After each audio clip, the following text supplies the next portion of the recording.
বলো তুমি কি হিসেবে ব্যাপারটা করেছো, বলো বলো তুমি কি হিসেবে ব্যাপারটা করেছো। হ্যাঁ, 4টে বছর আমার সাথে যখন সংসার করেছিলে তখন লজ্জা লাগেনি, তখন মা জানতো না। 4 বছরে যখন সংসার করেছিলে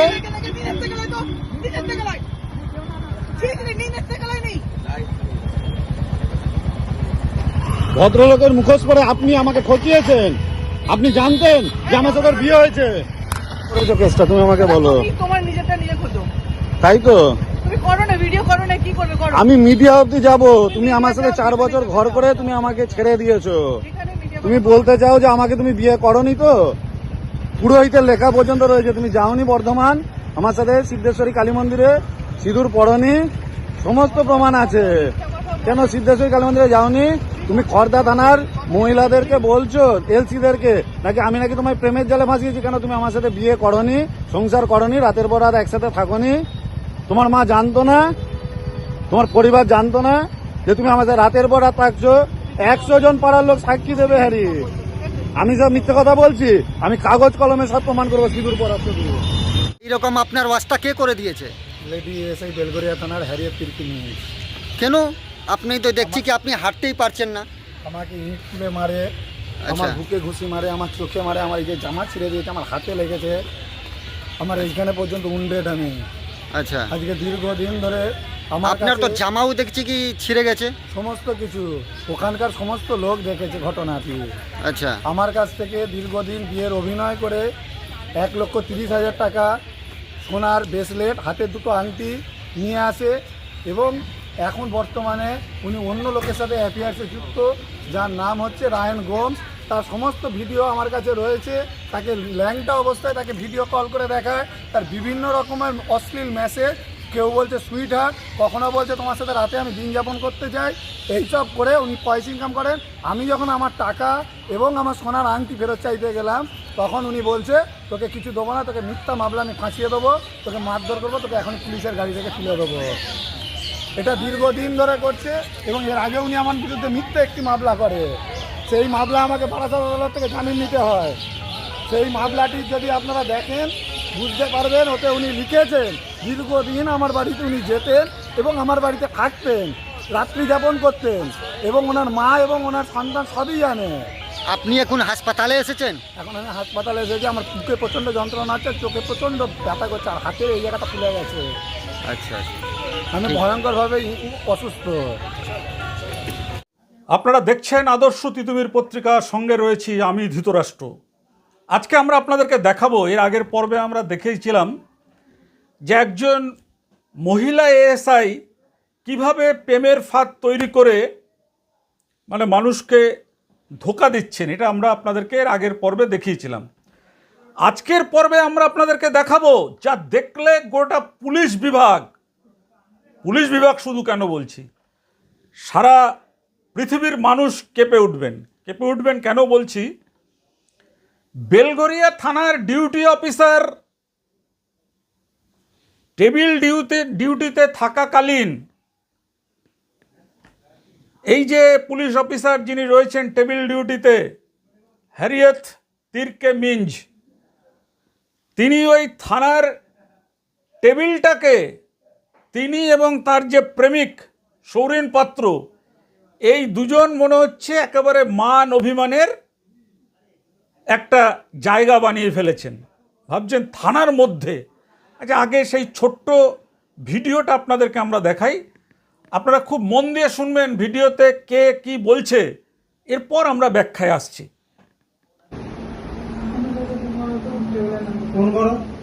তুমি আমার এতদিন খেয়েছিলে, তুমি সেটা বলো। আমার তুমি বউ নাও তো আমার, তাহলে 4 বছর আমার সাথে যে ঘর সংসার করলে সেটা কি জন্য করলে? হ্যারি, অ্যাটলিস্ট অন্তত আমার কথাটার উত্তর দাও। হ্যারি, অ্যাটলিস্ট কথাটার উত্তর দাও। তুমি থানায় ঢুকবে না, তুমি বেরো। আমি থানায় ঢুকবো না, তাহলে তোমার সাথে আমি কিভাবে কথা বলবো সেটা বলো। আমিও মেন্টালি ভাবে আপসেট। হ্যারি, আমার বাবা কিন্তু অসুস্থ, হসপিটালে ভর্তি। উনি তোমার শ্বশুর মশাই, এটা তোমার সবসময় মাথায় রাখা উচিত, ঠিক আছে? হ্যারি, আমি তোমার কাছ থেকে আমার কিছু চাই না, কিন্তু আমার যে সময়টা গেছে, পাড়া প্রতিবেশী সমাজের কাছে যে মান সম্মানটা গেছে, সেইটুকুনি তুমি আমাকে বলো। আমার 4টে বছর কেন নষ্ট করলে? অ্যাটলিস্ট কি তুমি চেয়েছিলে যে বিয়ে করব, কদিন থাকবো, তারপরে ছেড়ে দিয়ে চলে আসবো, এরকম কি তোমার ইচ্ছাটা ছিল? তুমি বলো না, সেগুলো বলো, মন থেকে বলো।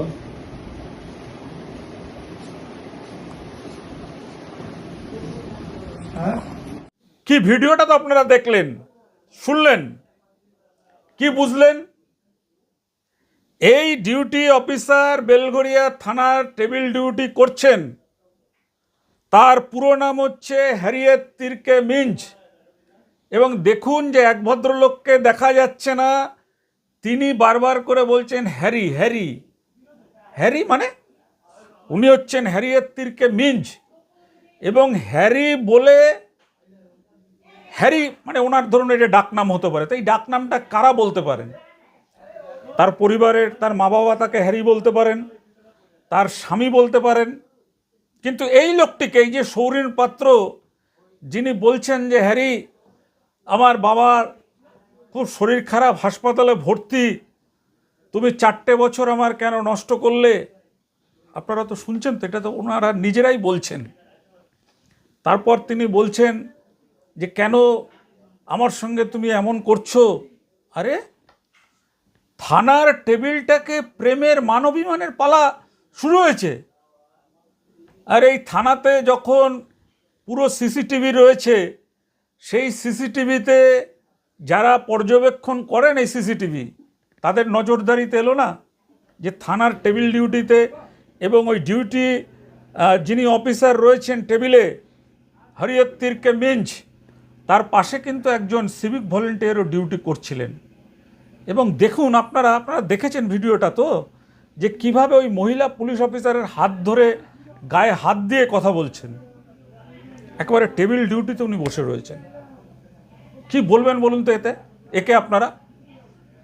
যে পুলিশের যে ম্যানুয়াল আছে, পুলিশের যে নিয়ম আছে, পুলিশের যে আইন কানুন মেনে চলার কথা, সেখানে কিভাবে একজন লেডি এএসআই, তিনি তার যে পুরনো প্রেমিক, তার সঙ্গে কিভাবে মান অভিমানের পর্ব চলছে?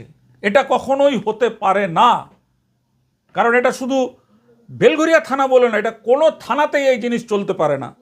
এবং এটা আমাদের মনে হয়েছে খুব অন্যায়, এবং পুলিশ বিভাগকে সচেতন করার জন্যই কিন্তু আজকের এই পর্বের খবরটা আমরা আপনাদেরকে দেখাচ্ছি। যে থানায় ঢুকে ডিউটি অফিসারের টেবিলে তার উল্টো দিকে বসে মোবাইল ফোনে ক্যামেরা বন্দি করছেন আর এ সমস্ত কথাবার্তা বলছেন। এ কি চলতে পারে? কি বলেন আপনারা? পুলিশ বিভাগ কি বলে? সাধারণ মানুষ কি বলেন? এটা চলতে পারে? এটা হলো 1 নম্বর। আমরা দেখাচ্ছি 2 নম্বর ঘটনা। 2 নম্বর ঘটনা হচ্ছে এই মহিলা এএসআই তার বৃদ্ধা মাকে নিয়ে অটোতে উঠছেন। সেই অটোর পিছনে বা অটোর একেবারে সামনাসামনি, মানে একই দিকে যাওয়ার, সেখানেও মোটর সাইকেলে করে একই প্রশ্ন করা হচ্ছে এই মহিলা এএসআইকে। একই প্রশ্ন করা হচ্ছে। তাহলে এনারা কি ভাবছেন যে পুলিশের উর্দি পরে, যার হচ্ছে জনসাধারণের কাজ করার কথা, জনগণের কাজ করার কথা, সেগুলো না করে দিব্যি এরকম মানে প্রেমের লীলা চলবে? আমরা এই শব্দটাই ব্যবহার করছি, কারণ আমাদের মনে হয় যে ভিডিও আমরা আপনাদেরকে দেখিয়েছি, এই ভিডিওতে এই মহিলা পুলিশ অফিসারকে অবিলম্বে সাসপেন্ড তো মানে ভালো কথা, তার চাকরি ডিসমিস করে দেওয়া উচিত। কেন বলছি এ কথা? কারণ পুলিশ হচ্ছে আপনার একেবারে, তারা হচ্ছে আইন কানুন, স্বচ্ছতা সমস্ত কিছু বজায় রাখার কথা, নিয়ম শৃঙ্খলা এগুলো মেনে চলার কথা। কিন্তু থানার মধ্যে এই অরাজকতা চলছে, অথচ পুলিশ নীরব হয়ে বসে রয়েছে।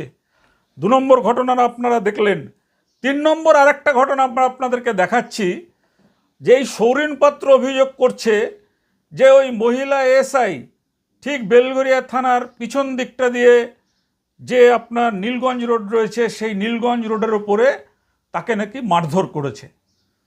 এবং এই খবর পেয়ে আমাদের ক্রাইম রিপোর্টার সুরেন্দ্র কুমার সিং সেখানে উপস্থিত হয়েছিলেন। আশেপাশে যারা স্থানীয় ব্যবসায়ীরা আছেন তাদের সঙ্গে কথা বলেছেন। কথা বলার পরে তাদের সেই কথা ক্যামেরাবন্দি করেছেন। ক্যামেরাবন্দি করার পরে বোঝা যাচ্ছে যে এই সৌরিন পাত্র এবং এই যে এএসআই হরিয়ত তিরকে, এই দুজনের মধ্যে একটা গভীর সম্পর্ক রয়েছে। আপনার সঙ্গে কি হয়েছিল? আজকে বিকেল 3টে নাগাদ হ্যারিয়েত তির্কি মিন্সকে পিছনের গেট দিয়ে বেরোচ্ছিল। তখন আমি ওকে ডেকে বলি, আমার যে সোনার জিনিসগুলো তুমি নিয়ে গেছো, সোনার চেন, হাতের আংটি আর আমার 1,30,000 টাকা কবে ফেরত দেবে? তখন উনি দৌড়ে পালিয়ে যায় থানার ভিতরে। তারপরে এইখান দিয়ে পিছন দিক দিয়ে উনি বেরিয়ে আসতে চায়। আমি ওনার পিছনে যখন আসি তখন ঠিক এই দোকানের সামনে দাঁড়িয়ে ওনার হাতটা ধরি। উনি তখন ভিতরে এই দোকানদাদার ভিতরে ঢুকে যায়। ঢুকে গিয়ে উনি বলে, তোকে কোনো টাকা ফেরত দেবো না এবং তোর সোনা জিনিসও দেবো না, তোকে পুলিশ দিয়ে এক্ষুনি তোকে তোলাবো। হরিয়ত তির্কি আমাকে বিয়ের নাটক করে আমাকে বিয়ে করেছিল 4 বছর আমার সাথে, বেলগড়িয়া থানার এএসআই। উনি এখন অন্যের সাথে অবৈধ সম্পর্কে লিপ্ত। তার নাম হচ্ছে মেরেছে হচ্ছে হ্যারিয়েত তির্কি মিন্স। হাতে মেরেছে, এখানে মেরেছে, চোখে ঘুষি মেরেছে। এই দোকানদাদা দেখেছে, ওই চায়ের দোকানদার দেখেছে, সবাই দেখেছে। এবং ইট দিয়ে আমাকে মারতে চায় এবং আমার মাথায় আঘাত লাগার চেষ্টা করা হয়। উনি আমাকে বারংবার ভয় দেখাচ্ছে, তোকে ফলস কেসে ফাঁসিয়ে দেবো, তোকে রেপ কেস দেবো। এর আগেও উনি একটা আমার নামে মিথ্যে কমপ্লেন করেছে SC/ST অ্যাক্টে। দিনের পর দিন। আমি একজন পেশায় আইনজীবী। উনি ওনার স্বামীর সাথে ডিভোর্সের মামলার জন্য আমার কাছে আসে এবং বিনা পারিশ্রমিকে মামলা করানোর চেষ্টা করে। এবং তারপরে আমার সাথে দীর্ঘ 4 বছর আমার কলকাতার বাড়ি, আমার বারাসাতের বাড়িতে দিনের পর দিন আমার কাছে এভিডেন্স রয়েছে, রাতের পর রাত উনি রাত্রি যাপন করেন। এবং উনি আমাকে বলেন, তোমাকে আমি বিয়ে করব বলে আমাকে মন্দিরে নিয়ে যায়, সিঁদুর পরে। পরেও এখন উনি বলছেন যে আমি বিয়ে করিনি, আমার সাথে কোনো রকম সম্পর্ক নেই সৌরিন পাত্রের। কত বছরের সম্পর্ক ছিল আপনার? 4 থেকে 4.5 বছর। 4 দিয়ে 4.5 বছর। 4.5 বছর। তারপরে এখন আপনাকে চিনতে পারছেন? আমাকে এখন চিনতে পারছে না। আমি যখন আমার জিনিসগুলো ফেরত চাইছি তখন আমার জিনিসগুলো ফেরত দেবে না। উনি যেহেতু পুলিশ ডিপার্টমেন্টে রয়েছে, উনি পুলিশের মানে আইনের রক্ষক হয়ে উনি ওইটাকে ভাঙিয়ে খেতে চাইছে। আর দ্বিতীয় কথা, আরও একটা জিনিস বলি, আমি সিপি সাহেব, বড়বাবু, ACP বেলগড়িয়া জোন সমস্ত জায়গায় কমপ্লেন দিয়েছিলাম, কিন্তু আজ অব্দি ওনার বিরুদ্ধে কোনো রকম আইনি পদক্ষেপ করেনি। সৌমেন পাল ওনার এখনকার দিনের বয়ফ্রেন্ড। আপনি একজন অ্যাডভোকেট হয়ে আপনি এর প্রতিরোধ করতে পারছেন না কেন? আমি সমস্ত জায়গায় কমপ্লেন দিয়েছি, পুলিশ এখনো। আপনার তো আদালতেও অ্যাক্সেস আছে। আমি আদালতে যাব, আইনের দ্বারস্থ হব। আজকে আমাকে মারধর করা হলো এবং বলা হচ্ছে পুলিশের গাড়িতে তোমাকে হ্যারাস করানো হবে। এর আগে উনি একটা মামলা করেছেন আমার বিরুদ্ধে 81/26। সেই মামলায় কি জামিন আছে না? হ্যাঁ, আমি সেই কেসে জামিন নিতে হয়েছে।